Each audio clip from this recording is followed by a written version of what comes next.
इतनी बड़ी एजेंसी जो बनाई ही इसीलिए गई एनटीए कि भाई हम कराएंगे, और आज उसके बारे में कुछ भी किस तरीके से बच्चे कहते हैं नेशनल ट्रॉमा एजेंसी, और कि ये सबसे बड़ी फ्रॉड एजेंसी है, इससे नहीं हो रहा है पेपर, क्यों फिर इस पर भरोसा कर रही है सरकार? एक बहुत बड़ा एग्ज़ाम और देश का सबसे बड़ा एग्ज़ाम जो एनटीए कंडक्ट करवा रहा है।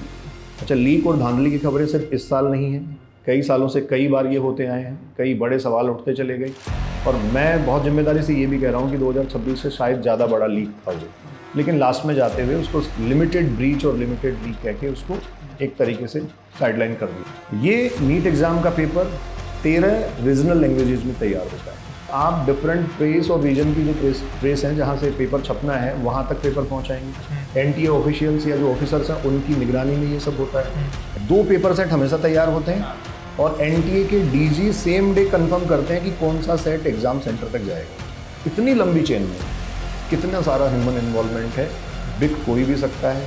सीकर मॉडल पे एक क्वेश्चन उठ गया है, कंपटीशन की इस रैट रेस में क्या कहीं कुछ चूक हो रही है, कहीं कुछ लीक हो रहा है? जब भी मेले में भीड़ बढ़ती है तो कहीं ना कहीं जेबकतरों की संख्या भी शायद बढ़ने लगती है। सिस्टम पे से भरोसा हमारा भी हिला हुआ है। क्या आपने कभी पिछले इन सालों में या एक लंबे दौर से कभी ये सुना है कि नहीं देश में शिक्षा हमारी प्रायोरिटी है? नहीं, उसके बजाय बाकी के बहुत सारे कामों में सरकारें अपने संसाधन झोंकती भी हैं और बहुत सलीके से करवाती भी हैं। जैसे चुनाव का एग्जाम्पल आप ले लीजिए, चुनाव अच्छा कराती है, चुनाव सरकारें अच्छा करवाती हैं, तो परीक्षा क्यों नहीं करवा रही? शायद सरकार ने इस एग्जाम को भी एक स्लोगन के तौर पे ले लिया, एक देश एक परीक्षा। एज एन एजुकेटर सबसे बड़ी जिम्मेदारी आप लोगों की, आपकी वो सारी बातें मानता है, फिर आप ही उसको ये बात आश्वासन भी देते हो कि होगा करो, फिर आप उस बच्चे की जब आंख में देखते हो तो क्या? मैं अपने बच्चे को जब क्लासरूम में पढ़ाता हूँ और उसको आगे बढ़ने के लिए जब प्रेरित करता हूँ, खूब जोश खरोश के साथ उसको मोटिवेट करता हूँ और कहता हूँ कि बेटा हम बहुत अच्छा करेंगे क्योंकि हम सही रास्ते पे हैं, हम अच्छी पढ़ाई करके भारत के बड़े एम्स में जाएंगे, भारत की किसी बड़ी आईआईटी में आप लोग स्टेब्लिश हो जाएंगे। बाद में पता लगता है कि जो घिस के मेहनत करने वाले थे वो ठगासा महसूस कर रहे हैं, वो देखते रह गए और कोई और नटवर लाल जो है वो पेपर को ले गया, कहीं से कुछ और लीकेज जो है वो हो गया। तो बड़ी मछलियाँ बड़े मगरमच्छ पहले भी जिंदा घूमते थे, आज भी घूम रहे हैं और शायद आगे भी घूमें। जब से नीट यूजी 2026 की परीक्षा लीक हुई है, बार बार एक नाम, एक शहर जो बहुत उभर के आ रहा है हर हेडलाइन में, हर जगह, वो है सीकर। और जिंदाबाद की टीम से मैं और फिरजान यहीं पहुंचे हुए हैं। हम देखना चाहते हैं कि ये वाकई एपी सेंटर है या ये एक्सपोजिंग सेंटर है। और इस पूरी ग्राउंड रिपोर्ट के बीच में हमें सीनियर एजुकेटर MM बाल्डोदिया सर मिले हैं, जिन्होंने अलग अलग कोचिंग्स में काम किया है। 20 साल का इनका एक्सपीरियंस है और वो निरंतर छात्रों के साथ जुड़े हुए हैं और बहुत मुखरता से छात्रों की आवाज़ बनते रहे हैं। तो सर, पहली बात तो बहुत बहुत शुक्रिया हमारे साथ बात करने का। सबसे पहले मैं डायरेक्ट क्वेश्चन से शुरू करता हूँ और हम कोशिश करेंगे कि हम जितना कैंडिडेट और जितना हो सके। पहले तो सीकर ने अपने आप को एजुकेशन मैप पे स्थापित कर लिया है, 2 बार का आप लोगों का रिजल्ट, और उसके मतलब वो 2 AIR को तो मैं, चलिए आप एक बार को हटा भी दीजिए, रैंक्स तो अलग बिजनेस है, but overall efficiency of the result भी बहुत अच्छी रही है जी। मैं उस कॉन्टेक्स्ट में पूछना चाहता हूँ कि ये जो बार बार आज के अखबारों में भी जिस तरह के आप खबरें पढ़ेंगे, तो सीकर मॉडल पे एक क्वेश्चन उठ गया है जी, उससे हम नहीं बच सकते। मैं पहले आपसे एक ओपन एंडेड सवाल ही पूछता हूँ कि सीकर मॉडल पे जो ये क्वेश्चन उठा है उसके बारे में आपके क्या? देखिए, नीट यूजी 2026 के एग्जाम के कैंसिलेशन को लेकर सीकर मॉडल पर सवाल जैसे भी उठ रहे हैं, निश्चित तौर पर चिंताजनक हैं, लेकिन वास्तविकता से मुझे लगता है काफ़ी परे हैं। और ये मैं इसलिए भी कह सकता हूँ क्योंकि सीकर में आने वाला आम विद्यार्थी, सामान्य मध्यम वर्गीय परिवारों के बच्चे, बहुत सारे वो अभिभावक, यहाँ के बहुत सारे केयर टेकर्स और टीचर्स जो ऐसी पृष्ठभूमि से आए हैं जिन्होंने खुद को बनाया है, सेल्फ मेड जिसको बेसिकली हम कहते हैं। यहाँ का भले ही कोई भी शिक्षण संस्थान हो, अधिकतर अध्यापक फैकल्टीज हों, या फिर यहाँ जो हॉस्टल्स चलाने वाले जो लोग हों, मतलब जो भी स्टेक होल्डर्स इस एजुकेशन के हैं, वो सब बेसिकली सेल्फ मेड हैं। दिन रात मेहनत करके जब भी कोई मॉडल या कोई भी बिज़नेस खड़ा किया जाता है तो उस आदमी की ईमानदारी पर क्वेश्चन मार्क तो डेफिनेटली लग सकता है, लेकिन उसके उस तरफ जाने की प्रोबेबिलिटी बहुत कम होती है। और वो इसलिए भी मैं कह सकता हूँ क्योंकि कोई भी एक टीचर जो अपने करियर में अच्छा कर रहा है, एक अच्छा सैलरी पैकेज ले रहा है, दिन रात मेहनत करके बच्चों के साथ जुड़ता है, अच्छा रिजल्ट वहाँ से बना पाता है, निरंतर रिजल्ट मिलते भी जाते हैं, तो उसको इस तरीके के कॉम्प्रोमाइज़ करने की सामान्य तौर पर आवश्यकता नहीं होती। सवाल उठ रहा है और बहुत सीधी भाषा में अगर हम बात करें तो जब भी मेले में भीड़ बढ़ती है तो कहीं ना कहीं जेब कतरों की संख्या भी शायद बढ़ने लगती है। तो इसी तरीके से लगता है कि इसी एक अच्छे इकोसिस्टम में कुछ ऐसे लोगों की एंट्री हुई है जो लोग शायद अनडिजायरेबल हैं, यहाँ नहीं आने चाहिए थे, यहाँ हैं, तो इस तरीके की बातें होना लाजमी है। एक अच्छा खासा सर कोचिंग नेटवर्क हमें मिला सीकर में भी, और मैं खुद कोटा में रहा हूँ आज से अब 10 साल हो गए उस बात को, लेकिन तब भी सीकर एक अच्छा खासा हब था। लेकिन मैंने देखा है कि यहाँ पर जिस तरीके से कोटा में एडवर्टीजमेंट्स और कोटा, इवन इसको भी मिनी कोटा कहा, पहले जो नाम आया तो मिनी कोटा। तो मैं ये समझना चाहता हूँ कि is there an unsaid rivalry between the two cities? Is there an unsaid rivalry between the two coaching nexuses or two coaching networks of both places? और इसमें क्योंकि मैंने देखा कि सीकर थोड़ा सा, तो मुझे ये लगा कि कम दिखावे में आप लोग काम कर रहे हैं। तो क्या इस चीज़ का लैग, थोड़ा पॉलिटिकल इन्फ्लुएंस, मतलब किस तरीके से ये राइवलरी प्ले आउट कर रही है इस कंट्रोवर्सी, या बिल्कुल नहीं कर रही, आपका जैसा भी मतलब? सर देखिए, डायरेक्टली तो जिस राइवलरी की आप बात कर रहे हैं उसका एग्जिस्टेंस शायद नहीं दिखता, लेकिन इनडायरेक्ट वे में कहीं ना कहीं इन्फ्लुएंस तो है।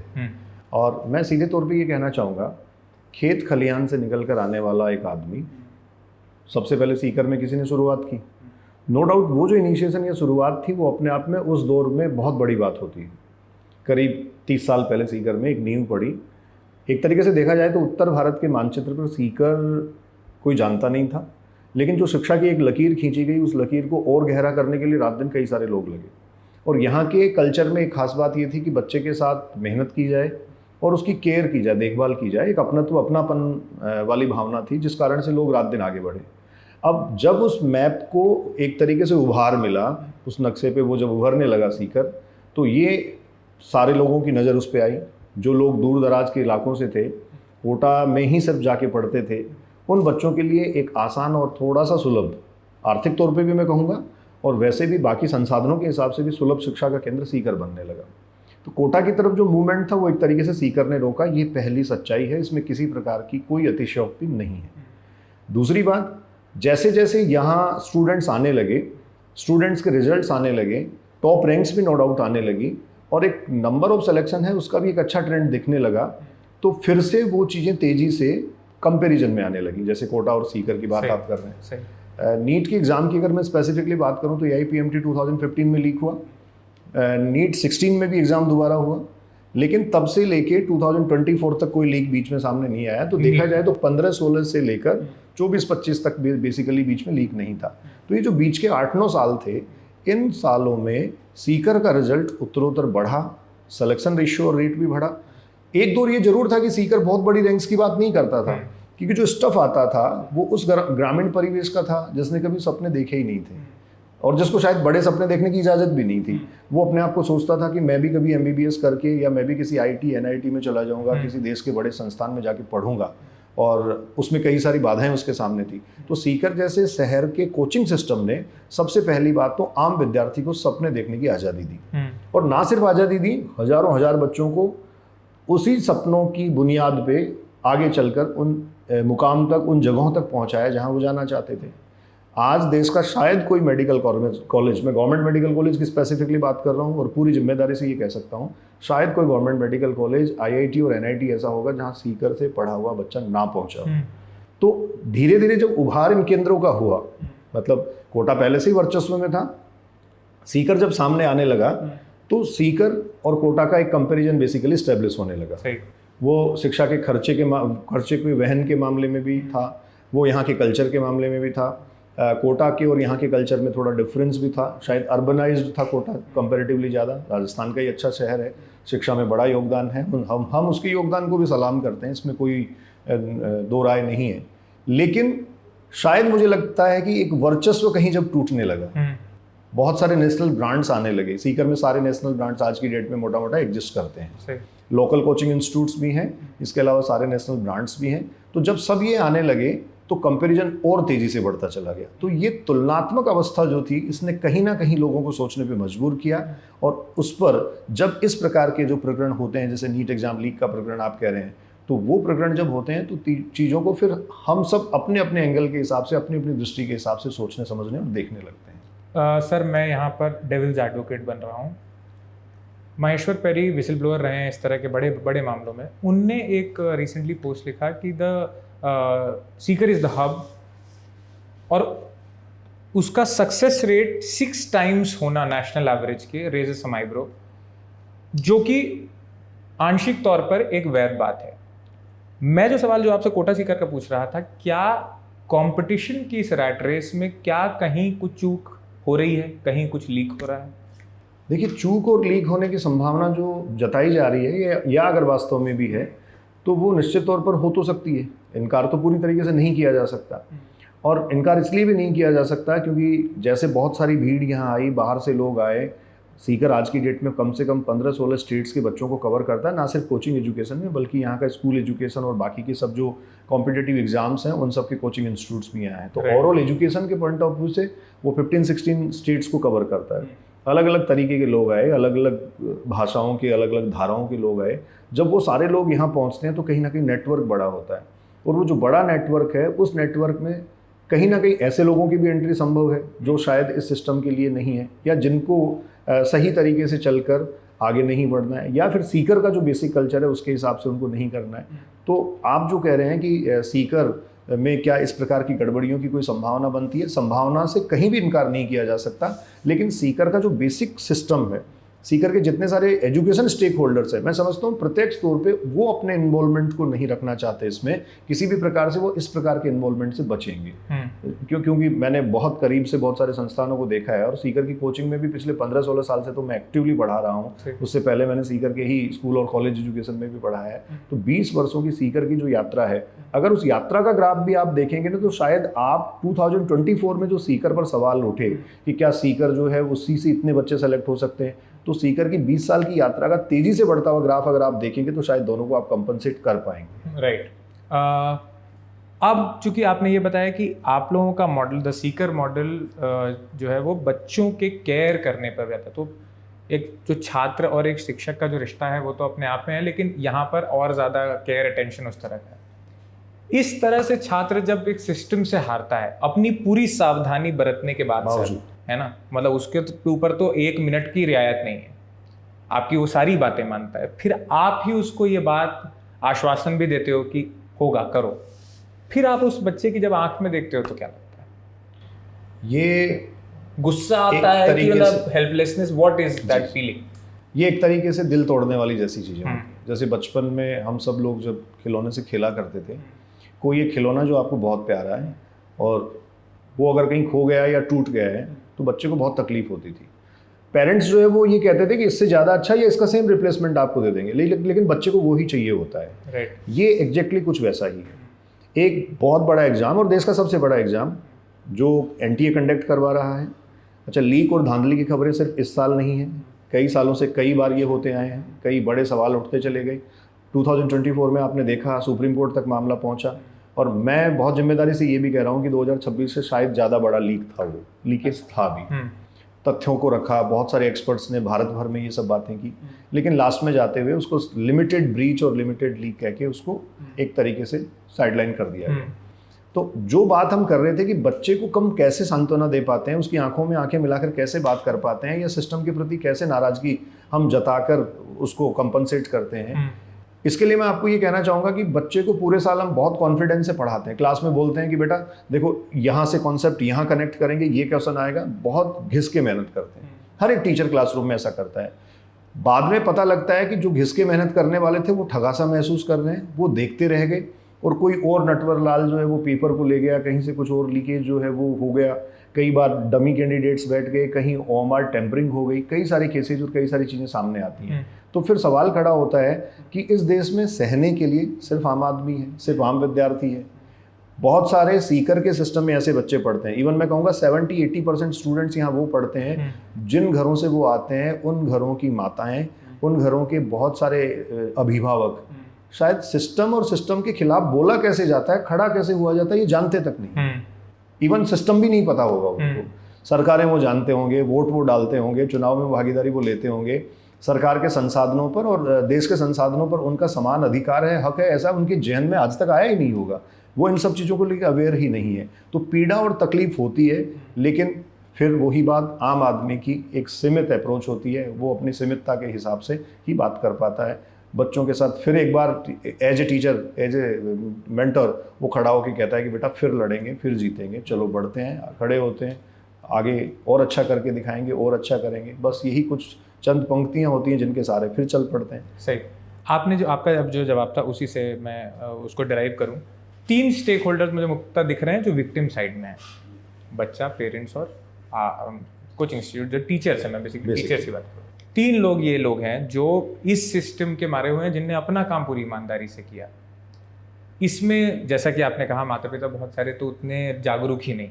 बच्चा अपने आप में ऑर्गेनाइज और एजिटेट नहीं कर सकता क्योंकि उसको भी नहीं पता है कि सिस्टम में वो बराबर भागीदारी रखता है। जी। फिर आपको क्या लगता है कि as a teacher, as an educator, सबसे बड़ी जिम्मेदारी आप लोगों की है? निश्चित तौर पर सबसे बड़ी जिम्मेदारी हम लोगों की है, लेकिन जिस तरीके से ये जो एग्ज़ाम्स है, इनका जो करिकुलम पैटर्न, सिलेबस डिज़ाइन हुआ है, उस हिसाब से पूरे साल आपके ऊपर एक टारगेट बेस्ड एक लोड होता है कि इतने टाइम में आपको कंटेंट कंप्लीट डिलीवर करना है, क्वेश्चन पेपर करवाने हैं, प्रैक्टिस करनी है, बच्चे के मार्क्स वेटेज और उसका जो स्कोर है उसको पूरे साल मेंटेन रखना है, तब जाके वो उस एग्ज़ाम में कॉम्पीट कर पाएगा। तो ये इस प्रकार का कोचिंग का जो सिस्टम है जिसमें अथक मेहनत है, ये सिस्टम एग्जैक्टली डेवलप तो तभी हुआ जब गवर्नमेंट की जो बेसिक पॉलिसीज़ थी, जो बेसिक स्कूल सिस्टम थे, जो एलिमेंट्री एजुकेशन से लेकर हायर एजुकेशन के जो जितने सारे प्लेटफॉर्म्स थे, वो अपना वो वजूद नहीं बनाए रख पाए। सच्चाई यही है। देश में आज भी अगर आप देखेंगे तो एलिमेंट्री एजुकेशन से हायर एजुकेशन तक दुनिया भर की सीट्स वैकेंट हैं, पोस्ट वैकेंट्स हैं, एडुकेटर्स की, प्रोफेसर्स की, ठीक है, हर जगह कॉम्प्रोमाइज़ किया जा रहा है। तो एजुकेशन को अगर मैं एजुकेशन के बजट से लेके एजुकेशन में जितने सारे रिसोर्सेज यूटिलाइज होने वहाँ तक की बात करूँ तो हर जगह कॉम्प्रोमाइज्ड है सिस्टम, हर जगह कॉम्प्रोमाइज़ किया जा रहा है। क्या आपने कभी पिछले इन सालों में या एक लंबे दौर से कभी ये सुना है कि नहीं देश में शिक्षा हमारी प्रायोरिटी है? नहीं। उसके बजाय बाकी के बहुत सारे कामों में सरकारें अपने संसाधन झोंकती भी हैं और बहुत सलीके से करवाती भी हैं। जैसे चुनाव का एग्जाम्पल आप ले लीजिए, चुनाव अच्छा कराती हैं सर, चुनाव सरकारें अच्छा करवाती हैं, तो परीक्षा क्यों नहीं करवा रही हैं? चुनाव सरकारें अच्छा करवाती हैं, लेकिन शायद वो कितना अच्छा होता है इस पे भी लोगों का भरोसा अभी उस स्तर का कायम नहीं है, हिला हुआ है। अब जब चुनाव अच्छा करवा सकती हैं तो निश्चित तौर पर सरकारें जो हैं वो परीक्षाएं भी अच्छी करवा सकती हैं। फर्क प्राथमिकता का है। शायद उनकी प्रायोरिटी एजुकेशन नहीं है। अगर एजुकेशन प्रायोरिटी हो तो ये सवाल ही नहीं पैदा होता कि एजुकेशन में ऐसा सब कुछ हो जाए। और जबकि मतलब सर ताज्जुब की बात है, इस पर भी मैं चाहूँगा कि आप कमेंट करें। जो हमारे शिक्षा मंत्री हैं वो एक ऐसे ही छात्र परिषद से आते हैं जिनका नारा था कि परीक्षा, प्रवेश, परिणाम, छात्रों के 3 काम, और अब वो उनका जब ये रवैया आप देखते हो, या मतलब एजुकेशन कैसे प्रायोरिटी नहीं हो सकता सर? एज एन एजुकेटर तो आप एजिटेट होते होंगे ना किसी भी सरकार से। निश्चित तौर पर हमें किसी राजनीतिक दल और किसी सरकार से मतलब नहीं है। मैं अपने बच्चे को जब क्लासरूम में पढ़ाता हूँ और उसको आगे बढ़ने के लिए जब प्रेरित करता हूँ, खूब जोश खरोश के साथ उसको मोटिवेट करता हूँ और कहता हूँ कि बेटा हम बहुत अच्छा करेंगे क्योंकि हम सही रास्ते पे हैं, हम अच्छी पढ़ाई करके भारत के बड़े एम्स में जाएंगे, भारत की किसी बड़ी आईआईटी में आप लोग इस्टेब्लिश हो जाएंगे। जब हम बच्चों को इस तरीके से गाइड करते हैं तो हमारे ये सब कहने के पीछे सिर्फ एक सीक्वेंस और एक चैनमेटिक प्रोसेस ही तो होती है कि पहले तैयारी करेंगे, फिर एग्जाम होगा, साफ सुथरा एग्जाम होगा तो एक काउंसलिंग प्रोसेस होगी, फिर हम वहाँ तक पहुँचेंगे। अब दूसरी जो बात है, पहले उसका दूसरा पहलू जो आपने बात की उसी से थोड़ा सा कनेक्ट करूंगा। शायद सरकार ने इस एग्जाम को भी एक स्लोगन के तौर पे ले लिया, एक देश एक परीक्षा। नहीं जरूरी है। एक दौर में AIPMT all India pre medical test होता था, तब भारत के सारे स्टेट्स उस परीक्षा में सम्मिलित नहीं थे। बहुत सारे स्टेट्स इंडिपेंडेंट अपना मेडिकल एंट्रेंस करवाते थे। अगर अब सारे स्टेट एक प्लेटफॉर्म पे आ गए, ये भी अच्छी बात है। ये एग्जाम 23-24 लाख बच्चों का हर साल होता है। जैसे इस साल 22,79,000 बच्चे बैठे। आपको पता है कि संसाधन पूरे देश के जो हैं वो उस समय जिस समय एग्जाम करवाया जाता है, वो सारी मशीनरी जो इस एग्जाम को करवाने में एक्टिवली लगी हुई होती है, फिर भी कहीं ना कहीं दिक्कत हो रही है। तो आप इसको जोन वाइज डिवाइड कर सकते हैं। जेईई मेंस के एग्जाम की तरह 2 बार अटेम्प्ट ले सकते हैं आप। इसका प्रीलिम और मेंस कर सकते हैं जैसे पहले भी मेडिकल एंट्रेंस में हुआ है। मतलब चेक पॉइंट्स हमें ही तय करने पड़ेंगे। चेक पॉइंट्स अगर तय नहीं होंगे तो इस प्रकार के लीकेज को रोका जाना संभव भी नहीं होगा। क्योंकि इसमें होता क्या है सर, आपको काफ़ी अच्छा इसका आइडिया होगा, अनुभव होगा इस बात के बारे में कि पेपर जब कलेक्ट किया जाता है, क्वेश्चन पेपर जब एक तरीके से बनाया जाता है तो एक्सपर्ट्स को बुलाया जाता है, उनसे क्वेश्चंस लिए जाते हैं। नो डाउट हम यही माने क्योंकि हम तो आम लोग हैं, हमें ज़्यादा इस बात को लेके पता नहीं होगा कि वहाँ किसी भी प्रकार से किसी दूसरे तरीके के लोगों की सेंध नहीं होती होगी। पूरी तरीके से कॉन्फिडेंशियल एनवायरनमेंट में, गोपनीय माहौल में वो सब क्वेश्चंस लिए जाते होंगे, फिर पेपर सेट तैयार किए जाते होंगे। लेकिन अब शुरू होता है असली खेल, जहाँ से लीक होना संभव है। ये नीट एग्ज़ाम का पेपर 13 रीजनल लैंग्वेजेज में तैयार होता है, क्योंकि रीजनल लैंग्वेजेज के स्टूडेंट्स हैं। बिल्कुल। अब इन रीजनल लैंग्वेजेज में पेपर तैयार करने के लिए आपको रीजनल लैंग्वेजेज के जो एक्सपर्ट्स हैं उनके पास जाना पड़ेगा। इसका मतलब इन्वॉल्वमेंट फिर बढ़ा, ह्यूमन इन्वॉल्वमेंट लगातार बढ़ा। उसके बाद आप डिफरेंट प्रेस और रीजन की जो प्रेस हैं जहाँ से पेपर छपना है वहाँ तक पेपर पहुँचाएंगे। एनटीए ऑफिशियल्स या जो ऑफिसर्स हैं उनकी निगरानी में ये सब होता है। ऐसा भी है और होता ही है डेफिनेटली कि जहाँ ये पेपर छपता है वहाँ के प्रिंटिंग प्रेस के जितने सारे कर्मचारी हैं, जितने सारे स्टाफ हैं, उन सब की भी गहन जाँच होती होगी। किसी प्रकार से मोबाइल फ़ोन और ये सब डिवाइसेज उनको अंदर ले जाने की अनुमति नहीं होगी। इवन कहीं कोई गलत पेपर छप गया तो उसको भी डिस्ट्रॉय किया जाता होगा। मतलब ये सब एसओपी का पार्ट है। वहाँ छपने के बाद, तैयार होने के बाद उसके बंडल बनते होंगे और उसके बाद वो जो है वो बैंक और संबंधित थाने से सेंटर तक पहुँचता होगा। अब इस इतनी लंबी चेन में कितना सारा ह्यूमन इन्वॉल्वमेंट है आप समझ सकते हैं। बिक कोई भी सकता है, इसीलिए ये ऐसा होता है। तो इसके लिए एक डिजिटलाइज प्रोसेस को अडॉप्ट किया जाए तो ये आसानी से रोका भी जा सकता है। जब आप अपने होंगे बोल रहे थे तो मुझे लग रहा था कि हमें भी मालूम है जन्नत की हकीकत। हमें भी मालूम है जन्नत की हकीकत। बात ये है ना, सिस्टम पे से भरोसा हमारा भी हिला हुआ है। हाँ। इसलिए हम उम्मीद ही जता रहे हैं कि ऐसा होता होगा। मैं थोड़ा सा इस चीज को भी स्ट्रक्चरली समझना चाहता हूँ। जब एक और चीज मैं इसमें ऐड करूँ, 2 पेपर सेट हमेशा तैयार होते हैं। हाँ। और एनटीए के डीजी सेम डे कंफर्म करते हैं कि कौन सा सेट एग्जाम सेंटर तक जाएगा। अच्छा, वो जो सबसे मतलब पेरेंट पेपर होगा जो सब जगह जाएगा वो उसी दिन तय होता है? सब जगह 2 पेपर जाएंगे। और फिर कौन सा दिया जाएगा, कौन सा पेपर एग्जाम सेंटर पे जाएगा, ये एनटीए के डीजी ही तय करते हैं। हाँ, उसी दिन तय करते हैं। आपको पता हो तो पिछले मतलब 2024 में जब ये एग्जाम के लीकेज का प्रकरण था तब एक पर्टिकुलर सेंटर से गलत पेपर खुल गया। हाँ। जिसमें स्कूल के प्रिंसिपल ने बाकायदा आके ये कहा था कि हमने एनटीए के ऑफिसर से बात की तो हमें कहा गया कि ये सेट नहीं ये सेट खोलो। इसका मतलब एग्जैक्टली एनटीए ने कंफर्म किया ये तो कि हर एक सेंटर पे 2 पेपर मौजूद होते हैं। कौन सा खोला जाएगा ये सुबह तय होता है। जब इतनी सिक्योरिटी है, इतनी स्टैंडर्ड की एसओपी है, तो उसके बाद भी लीक कैसे? तो कहीं ना कहीं अपने ही लोग, मतलब बाढ़ ही खेत को खा रही है मुझे लगता है। सही। स्ट्रक्चरली मैं ये समझना चाहता हूँ सर, 24 हमने देखा सबसे हालिया उदाहरण है और नीट का ही है इसलिए और आसान है। नहीं तो परीक्षाएं तो रीट 21 का भी मामला, यूपी कांस्टेबल का मामला, सब हम लोग देख रहे हैं। स्टेट्स के बहुत सारे एग्जाम्स हैं, व्यापम वाले देश में हैं सबसे बड़ा, बिल्कुल सबसे बगल वाले राज्य ही आपका। तो मैं ये समझना चाहता हूँ कि जब आप इन पे जो जिस तरह की कार्रवाई होती है, पिछले जो एनटीए डीजी थे आज की क्या स्थिति है, कोई भी उतार के देख सकता है, कोई बहुत बड़ी बात नहीं है।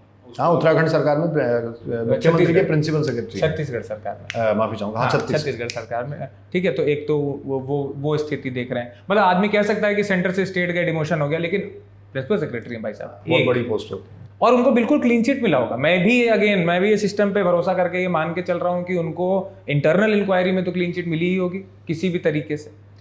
पर अगर एक इतनी बड़ी एजेंसी जो बनाई ही इसीलिए गई एनटीए कि भाई हम कराएंगे, और आज उसके बारे में कुछ भी किस तरीके से बच्चे कहते हैं नेशनल ट्रॉमा एजेंसी, और कि ये सबसे बड़ी फ्रॉड एजेंसी है, इससे नहीं हो रहा है पेपर, क्यों फिर इस पे भरोसा कर रही है सरकार? जब आप देखते हैं कि अंततः परिणाम भी अपने फेवर में नहीं है, और क्योंकि पिछला हाल का उदाहरण ही सामने है, उसके बाद फिर आपका भरोसा, मैं स्टूडेंट की बात नहीं कर रहा हूँ, एज एन एजुकेटर आपका भरोसा सिस्टम पे, क्योंकि आपको इसी सिस्टम में रह बिना भी है, इसी में बच्चों को पेपर दिलवाने हैं, फिर कैसे हिलता है वो? कितना बच जाता है, कितना रह जाता है? देखिए, ये ठीक उसी तरीके से है कि जैसे आप अपने परिवार के मुखिया हैं। मतलब मैं मेरे जिन बच्चों के सामने खड़ा होता हूँ उनके लिए एक तरीके से लीडर, मेंटर, एडुकेटर, उनका हेड, जैसे फैमिली हेड होता है वैसे किसी तरीके से कोई आपदा आ जाती है, कोई परिवार का कोई सदस्य गलती भी कर देता है या किसी भी प्रकार से कुछ अनयूजुअल होता है, तब भी अंततः सबको हार के नहीं बैठना होता है, किसी एक को खड़े होना होता है और फिर चल पड़ने के लिए सबको मोटिवेट करना पड़ता है, तैयार करना पड़ता है। हमारी स्थिति कुछ ऐसी ही होती है। हर बार जब इस एग्ज़ाम में या किसी भी एग्ज़ाम पेपर में इस तरीके की धांधलियाँ और इस तरीके की चीज़ें सामने आती हैं तो हम सिस्टर की लचर व्यवस्था और उसकी नाकामी और इन सब पे बात करते हैं, खूब बात करते हैं। और हमारे देश में शायद सबसे बड़ी दिक्कत ही यही है कि जब बहुत बड़ा होता है जब हम सब बात करते हैं। सही। लेकिन हम सब लोग एक तरीके से शॉर्ट टर्म मेमोरी वाले कॉन्सेप्ट को अडॉप्ट कर चुके हैं। लॉन्ग टर्म मेमोरी हमारी जो है ना वो बहुत छोटी हो गई, रिड्यूस हो गई है। 2024 में आपने संजीव मुखिया का नाम सुना होगा, जो नीट पेपर लीक में मास्टरमाइंड था। सीबीआई ने उस समय चार्जशीट की 42 लोगों पे करीब, और उस चार्जशीट के बाद में जो है नो डाउट अदालतों ने अपना फैसला सुनाया होगा, क्या रहा क्या नहीं रहा। बहुत सारे मामलों में अगर आप उठा के देखेंगे, वो तो उन लोगों की बात कर रहा हूँ कि जैसे आप और हम थोड़ा अगर जागरूक हैं तो चीज़ें जानने की कोशिश करते हैं। आप जैसे जर्नलिस्ट से जुड़े हुए जो अच्छे लोग हैं, जो शोध करते हैं, रिसर्च करते हैं, वो लोग इस बात को जानते हैं कि पुलिस या जो भी इन्वेस्टिगेटिंग एजेंसीज लगी होती हैं, वो कहीं ना कहीं सबूतों के अभाव में बरी करवा देती हैं लोग। बिल्कुल। बहुत सारे लोग सबूतों के अभाव में बरी होते हैं। कहीं समूह पे मुकदमा होता है तो कानून सही से शिकंजा वैसे नहीं कस पाता है। छोटे छोटे वो लोग इसमें मरते हैं, या छोटे छोटे उन्हीं लोगों को इसमें सजाएं बेसिकली होती हैं। आगे अंजाम तक वही लोग पहुंचते हैं जो कहीं ना कहीं एक तरीके से मॉड्यूल जो बनाया गया था उसका शिकार हुए हैं। तो बड़ी मछलियाँ, बड़े मगरमच्छ पहले भी जिंदा घूमते थे, आज भी घूम रहे हैं और शायद आगे भी घूमें, क्योंकि उन्होंने अपने इस नेक्सस से इतना बड़ा पैसा कमा रखा है कि वो सिस्टम की किसी भी स्टैंडर्ड को कभी भी ब्रेक कर सकते हैं।